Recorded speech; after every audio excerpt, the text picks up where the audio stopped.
자, 우선 오늘 이제 그 흥진호 이야기가 많이 나옵니다만은 또 야당 의원님 중에는 또 세월호와 관련해서 이것을 좀 비교하는 분들이 있어서 제가 관련해서 먼저 세월호를 여쭤보고 흥진호 관련해서 좀 몇 가지 매듭짓는 차원에서 여쭤보겠습니다.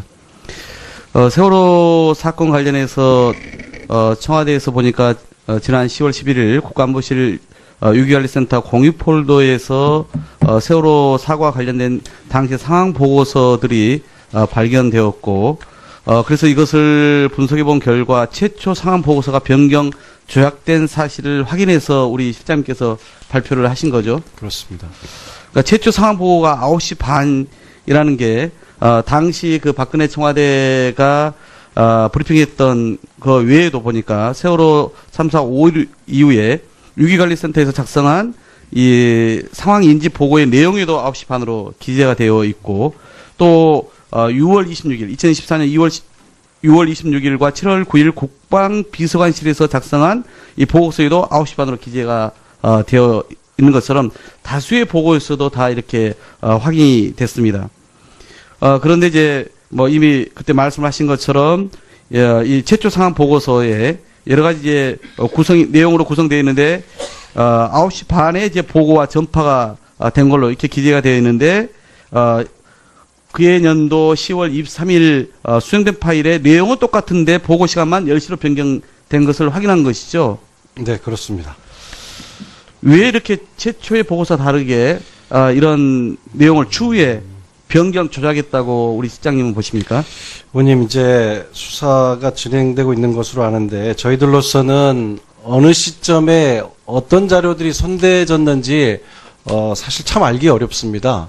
다만 9시 반에 보고가 이루어졌다는 내용이 적어도 3개 이상의 자료에서 확인을 했기 때문에 이것은 작은 문제가 아니라고 본 것입니다. 그 얘기는 결국은 뭐 보고서만 그렇게 작성된 것이 아니라 당시에 대통령에게도 보고가 되었다, 이렇게 우리가 당연히 추정될 수 있는 거 아니겠습니까? 보고서 상으로는 저희는 그렇게 확인을 했습니다. 이 보고서가 뭐 전후 맥락이 참 이해가 저희들로서도 안 되는 부분들이 있고 해서 최종적으로는 검찰 수사 과정에서 밝혀야 될 내용으로 보입니다. 그리고 또 그때 그 밝혀진, 즉 청와대가 참사 이후에 그 김기춘 당시의 비서실장, 김관진 안보실장이 국회 운영위 출석에서도 청와대가 재난 컨트롤 타워가 아니다, 이렇게 이제 여러 가지 주장을 이렇게 펼쳤었는데, 그 이후에 7월 말에 이제 국가안보 위기 관리 지침이 무단으로 변경된 것도 이번에 밝히지 않았습니까? 네, 그렇습니다. 보니까 저희가 이제 그래서 그 이후에 이제 우리 위원들을 통해서 한번 각 부처에 어떻게 이게 변경 지시가 되는지 확인해 보니까 8월 5일에 국방위에서 확인이 되었고, 8월 8일에는 복지부, 문체부, 교육부, 기재부, 노동부의 수정 지시 문건이 내려갔더라고요. 그러니까 제가 보기엔 결국은 최초 보고 시점에 대한 조작도 그렇고 이 훈령에 대한 무단 조작도 그렇고 결국은 박근혜 청와대가 이 책임을 회피하기 위해서 국민들에게 거짓말을 하는 그런 과정, 그러니까 조직적인 국가 권력이 범죄 집단으로 전락한 그런 전형적인 사례가 아니냐, 저는 이렇게 보는데 우리 실장님 어떻게 보십니까? 매우 심각한 문제라고 봤기 때문에 발표를 했던 것입니다. 네. 방금 제가 말씀드린 이제 국가 유기관리 지침의 무단 변경은 정말 대단히 말씀처럼 심각한 부분인데, 현재 청와대가 유기관리 컨트롤 타워가 맞죠, 실장님? 네, 그렇습니다. 네. 그런데 이제 오늘 그 이후에 이제 뭐 정말 앞으로 청와대는 그러니까 이런 문제 앞으로 진짜 유기관리센터가 제대로 모니터링을 당시에 했고, 그리고 CCTV라든가 교신 보고를, 그리고 또 인명사고가 대형으로 예상되는 그런 상황이었기 때문에 제대로 대통령께 보고가 됐고 그랬다라면 정말 다른 상황이 많이 발생했을 것이다. 이게 국민들이 지금 안타까워하는 부분 아닙니까? 그런 점에서 청와대는 앞으로도 국민의 안전과 생명을 지키는 데 있어서 대통령이 주무시더라도 침실에 들어가서 보고하겠다는 그런 자세로 임해야 될 거라 봅니다. 어떻게 생각하십니까? 네, 그렇게 하도록 하겠습니다. 네, 세월호 참사가 이렇게 구명이 가능했음에도 불구하고 조직적인 어떤 그런 그 혜택, 무사 안일, 에다가 또 이후에 그런 컨트롤 타워의 실종과 함께 그것도 모자라서 조작까지 있었다 이런 부분인데 오늘 이제 흥진호 나포와 관련해서는 저는 오늘 앞서 이제 여러 의원님들이 이야기를 하셨습니다만은 여러 가지 제도적인 미비도 있는 것이고 여러 가지가 지금 얽혀 있는 거로 보여집니다. 그러니까 그동안 이렇게 미신고한 것이 마치 관행인 양 이렇게 되어 왔던 역사적인 맥락이 있었던 것이고요. 그다음에 통신이 두절된 상황에서 실제 이게 그렇게 의도적으로 그런 것이냐 아니면 납포된 것이냐 아니면은 당시 이제 태풍이 오고 있었기 때문에 실제 그렇게 침몰된 것이냐 이런 것들이 확인되지 않았던 부분이 있었던 것이죠. 그래서 이런 것들이 복합적으로 드러난 이제 사건이라고 저는 보는데 이제 핵심은 그런 거 아니겠어요?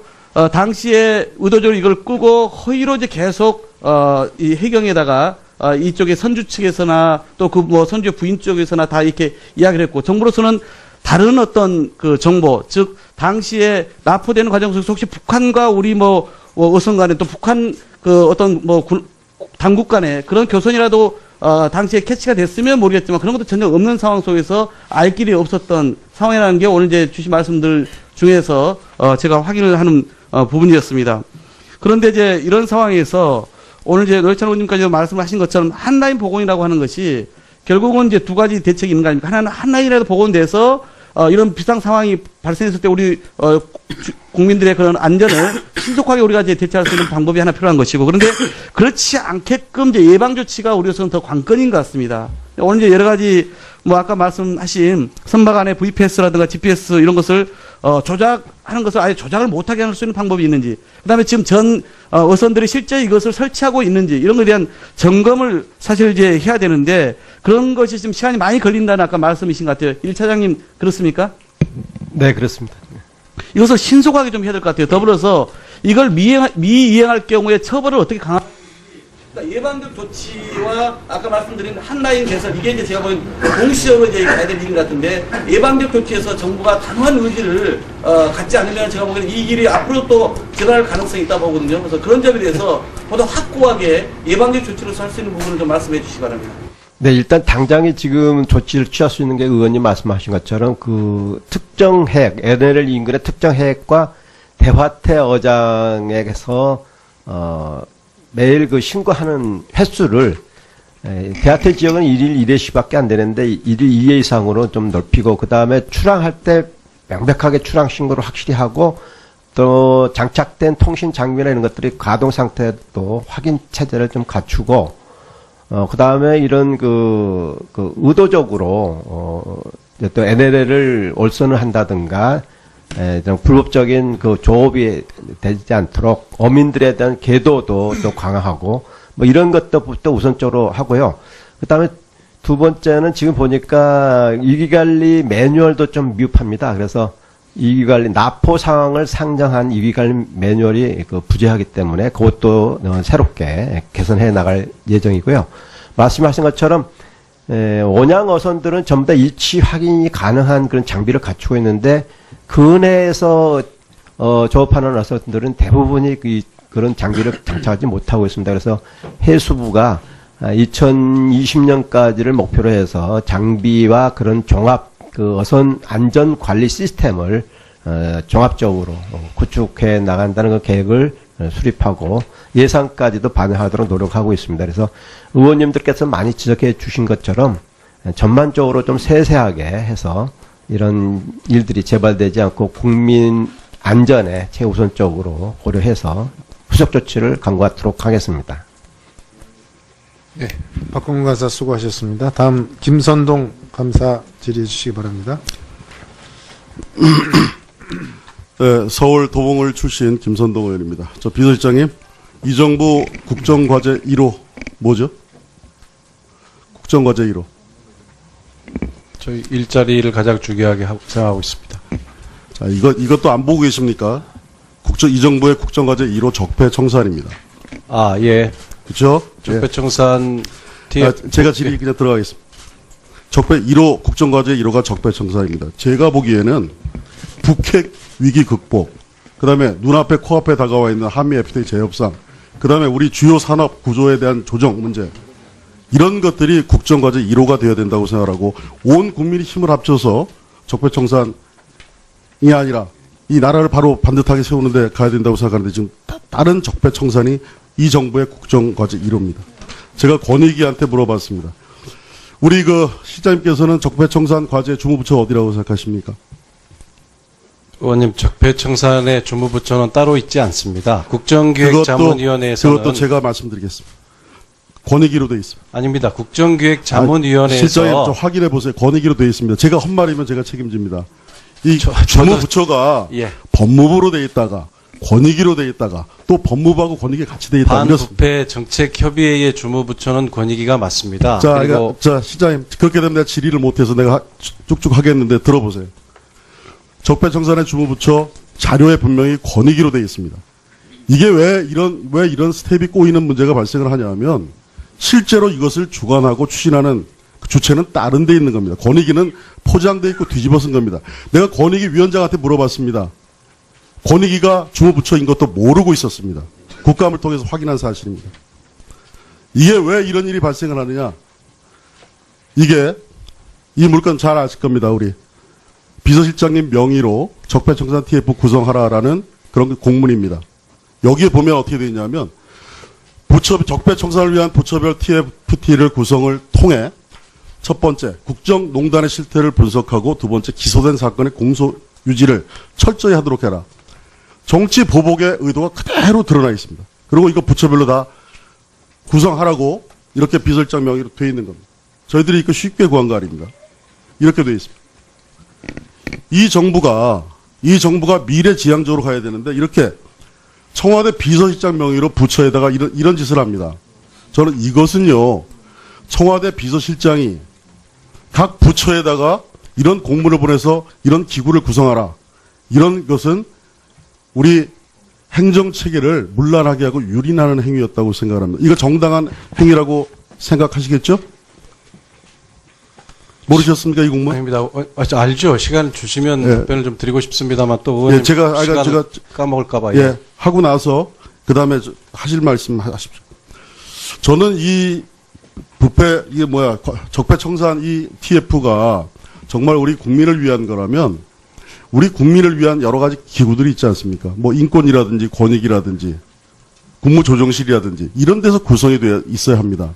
근데 여기 공문에서도 분명히 있다시피 정치 보복을 위한 TFT라는 것이 여기에 여실히 드러나 있습니다. 그리고 실제로 이것이 구성된 그런 기관들을 보면 국정원, 경찰, 검찰, 그 다음에 국정교과서 문제 얘기되는 교육부, 그 다음에 소위 블랙리스트 얘기하는 문체부. 이런 데만 구성이 되어 있습니다. 그리고 다양한 형태로 위장이 되어 있습니다. 제가 공정위에서 구성이 됐나 안 됐나 물어봤더니 안 됐다고 답변했습니다. 근데 결국 두 개의 TF를 통해서 위장해서 적폐청산 TF가 공정거래위원회에도 되는 것을 저희들이 입증을 했습니다. 저는 우리 문재인 정부가 집권을 하고 나서 정말 정작 해야 될 문제, 이런 문제 아니라고 생각을 합니다. 아까도 말씀드렸다시피 우리 온 국민이 힘을 합쳐서 북핵위기 같이 넘기고 정치권이 같이 협력해서 이 문제를 돌파해내고 이런 것으로 가야 되는데 제1야당을 적폐라고 규정을 하고 과거로 돌아가서 정치 보복을 하면서 정권의 정당성, 촛불로 인해서 집권했으면 충분한 거 아니겠습니까? 이런 행태를 보이는 것 정말 저는 문제라고 생각을 하고요. 그 앞으로 우리 적폐청산 TF의 법적인 그 설치 근거라든지 비밀 문서를 월권을 해가지고 막 취급하고 있는 문제라든지 앞으로 이 TFT를 구성하는 예산의 문제라든지 이것을 저희들이 철저히 따져봐야 된다고 생각합니다. 두 번째, 홍진호 문제입니다. 홍진호 납포 7일 됐습니다. 그리고 홍진호 납포 7일 됐습니다. 그리고 귀환한 지 10일이 넘었습니다. 그런데 이것에 대해서 우리 청와대나 정부 부처에서 공식적으로 우리 국민들에게 수많은 의혹이 일어나고 있는데 아직까지도 아무런 설명이 없습니다. 해양경찰청에서 제가 이 자료 다 초기부터 사실은 파악을 하고 있었습니다만 19번의 상황을 전파를 했습니다. 어디다 전파를 했느냐? 청와대, 국정원, 총리실, 심지어 해군작전사령부 다 했습니다. 그러나 어느 부서에서도 이 위기의 징후를 제대로 디텍트하고 제대로 이것을 살피고 이것의 문제를 따져본 데가 없습니다.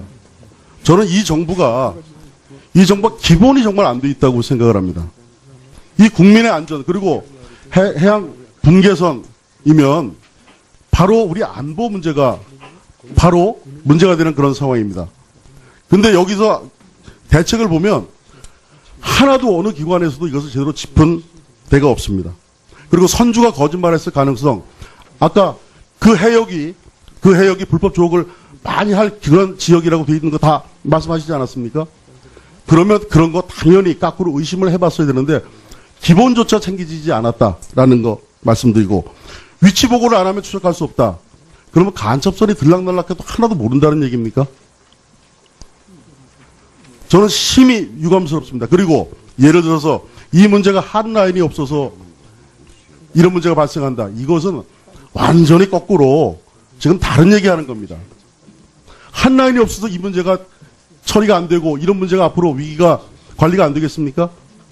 스스로 잘할 생각을 해야 되는 겁니다. 이 정부가. 이 정부가 제대로 조사를 아무도 못했습니다. 그 부분에 대해서 이 정부가 맹성을 하고 이거에 대해서 근본적인 그런 대책이 반드시 이루어져야 된다고 생각합니다. 해명해야 될 부분이 너무나 많습니다. 예, 의원님 간단하게만 말씀드리겠습니다. 이 적폐청산 TF 관련해서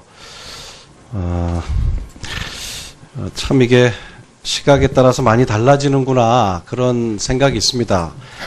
적폐청산이 현 정부의 중요한 과제인 것은 틀림없습니다. 그것은 지난해 촛불을 들고 요구했던 국민들의 요구기도 하고요. 또 국정기획자문위원회에서의 어떤 정리사항의 맨 앞부분에 있는 내용입니다. 그런데 국정기획자문위원회가 주문한 것은 적폐청산 특별위원회를 구성해서 이 문제를 다룰 것을 주문을 했었습니다. 그런데 저희들은 오히려 그것이 지나친 정쟁 우려가 있고 정치를 소모적으로 몰고 갈 수 있다고 판단해서 오히려 각 부처가 자율적으로 TF를 구성하는 것이 좋겠다는 것이 저희 내부에 공감되었습니다. 그래서 전체적으로 적폐청산 특별위원회를 구성하지 않고 각 부처가 국정기획자문위원회가 요구한 이 적폐청산 관련해서 자율적으로 TF를 구성하는 게 좋겠다는 방침에 따라서 제 명의로 각 부처 국정기획자문회에 이런 주문이 있습니다. 여기에 따라서 구성 현황과 계획을 파악하고자 한다는 협조 공문이었습니다. 의원님, 그 뒤에 저희들이 그것을 구체적으로 명시해서 뭐 지시한다 할지 독려한다 할지 또 어떻게 돼가고 있는지 계속 파악했다는 정황이 있으면 한번 말씀해 주시면 좋겠습니다. 그렇지는 않고 있습니다. 네. 여기에도 국정농단 실태를 분석하고 기소된 사건의 공소를 유지를 철저히 해라. 그 목적이 다 돼 있고요. 네, 그러니까요. 7월 24일까지 구성 현황 및 운영 계획을 회신해라. 청와대에서 이것을 회신하라 그러면 밑에 있는 부처에서는 청와대 초기의 문건이고 청와대 지시사항입니다. 이걸 어떻게 받아들이겠습니까? 그러니까 제가 그래서 과정을 설명드린 건데요. 국정기획자문위원회가 이렇게 주문하고 있습니다는 설명이잖아요. 그 첫 번째는. 그런데 저희들은 아까 설명드린 것처럼 그걸 특별위원회를 구성해서 대대적으로 이렇게 할 것을 주문했던 반면에 저희들은 청와대는 조금 더 민생 경제 안보에 집중하고 국정농단에 대해서 국민들의 적폐청산 요구는 명백히 있지 않겠습니까? 이것을 부처가 부처 특성에 맞게 자율적으로 진행해 주는 게 좋겠다는 취지로 저희들이 정리를 했기 때문에 협조 공문을 보낸 점을 그렇게 이해해 주셨으면 합니다. 해수부가 2020년까지를 목표로 해서 장비와 그런 종합 그 어선 안전 관리 시스템을 종합적으로 구축해 나간다는 그 계획을 수립하고 예산까지도 반영하도록 노력하고 있습니다. 그래서 의원님들께서 많이 지적해 주신 것처럼 전반적으로 좀 세세하게 해서 이런 일들이 재발되지 않고 국민 안전에 최우선적으로 고려해서 후속 조치를 강구하도록 하겠습니다. 네, 박홍근 간사 수고하셨습니다. 다음 김선동 감사 질의해 주시기 바랍니다. 네, 서울 도봉을 출신 김선동 의원입니다. 저 비서실장님, 이 정부 국정과제 1호 뭐죠? 국정과제 1호. 저희 일자리를 가장 중요하게 생각하고 있습니다. 자, 이것도 안 보고 계십니까? 이 정부의 국정과제 1호 적폐청산입니다. 아, 예. 그렇죠? 적폐청산 뒤에 제가 질의 그냥 들어가겠습니다. 1호 국정과제 1호가 적폐청산입니다. 제가 보기에는 북핵 위기 극복, 그다음에 눈앞에 코앞에 다가와 있는 한미 FTA 재협상, 그다음에 우리 주요 산업 구조에 대한 조정 문제, 이런 것들이 국정과제 1호가 되어야 된다고 생각하고, 온 국민이 힘을 합쳐서 적폐청산이 아니라 이 나라를 바로 반듯하게 세우는데 가야 된다고 생각하는데, 지금 다른 적폐청산이 이 정부의 국정과제 1호입니다. 제가 권익위한테 물어봤습니다. 우리 시장님께서는 적폐청산 과제 주무부처 어디라고 생각하십니까? 의원님, 적폐청산의 주무부처는 따로 있지 않습니다. 국정기획자문위원회에서는 그것도 제가 말씀드리겠습니다. 권익위로 되어 있습니다. 아닙니다. 국정기획자문위원회에서 실장님, 좀 확인해 보세요. 권익위로 되어 있습니다. 제가 헛말이면 제가 책임집니다.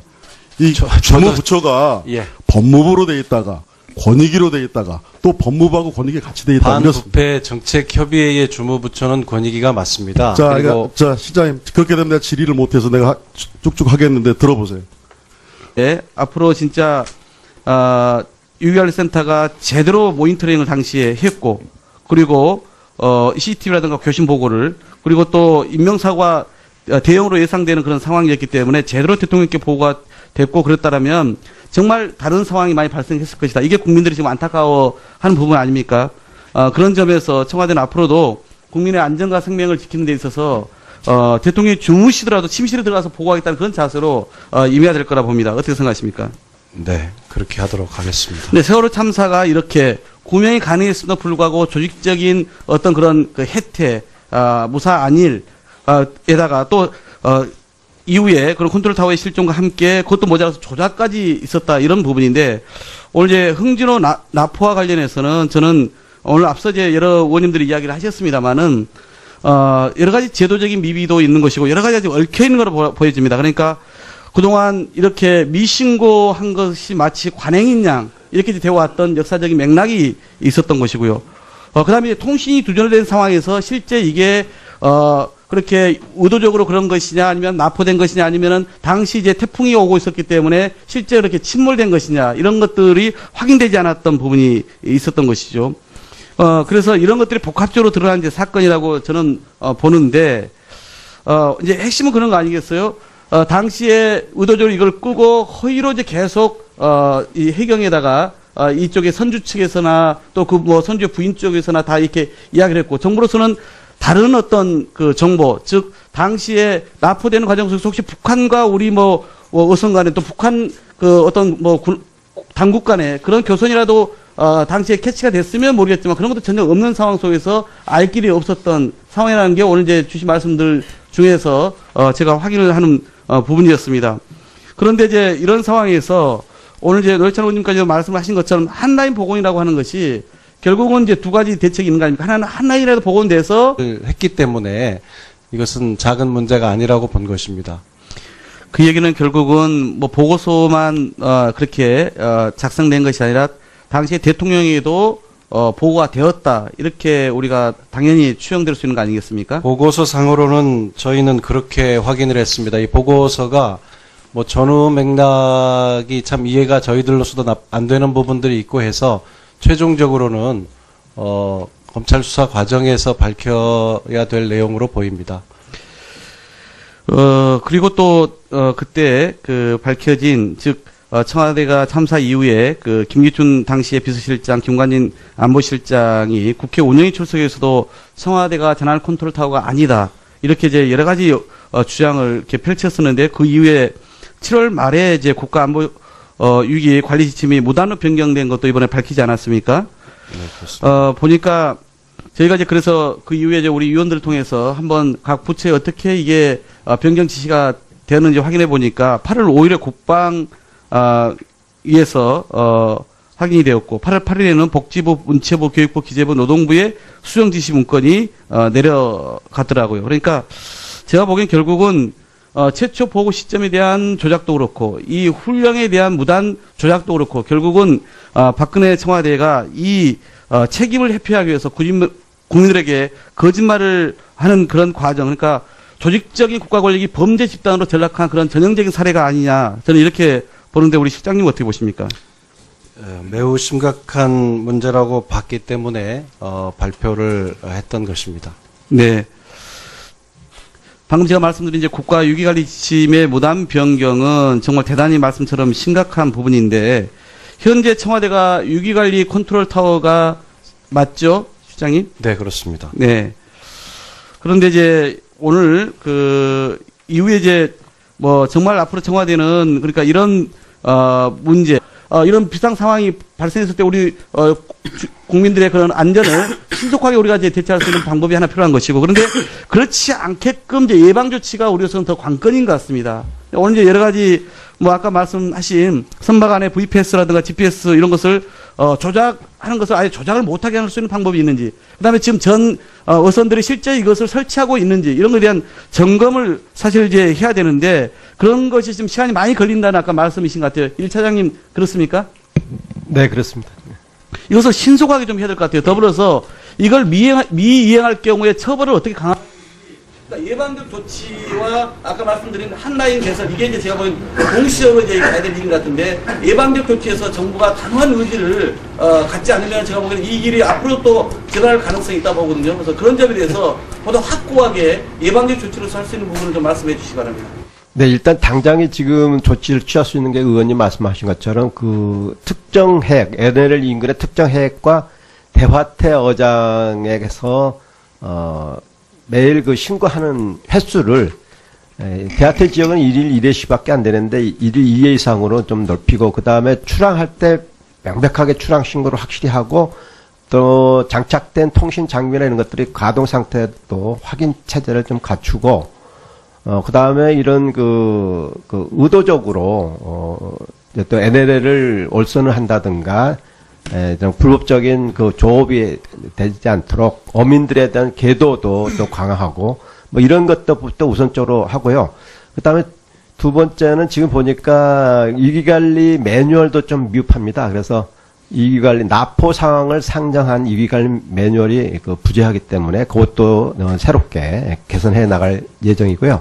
말씀하신 것처럼 원양 어선들은 전부 다 일치 확인이 가능한 그런 장비를 갖추고 있는데 근해에서 조업하는 어선들은 대부분이 그런 장비를 장착하지 못하고 있습니다. 그래서 우선 오늘 이제 흥진호 이야기가 많이 나옵니다만은 또 야당 의원님 중에는 또 세월호와 관련해서 이것을 좀 비교하는 분들이 있어서 제가 관련해서 먼저 세월호를 여쭤보고 흥진호 관련해서 좀 몇 가지 매듭짓는 차원에서 여쭤보겠습니다.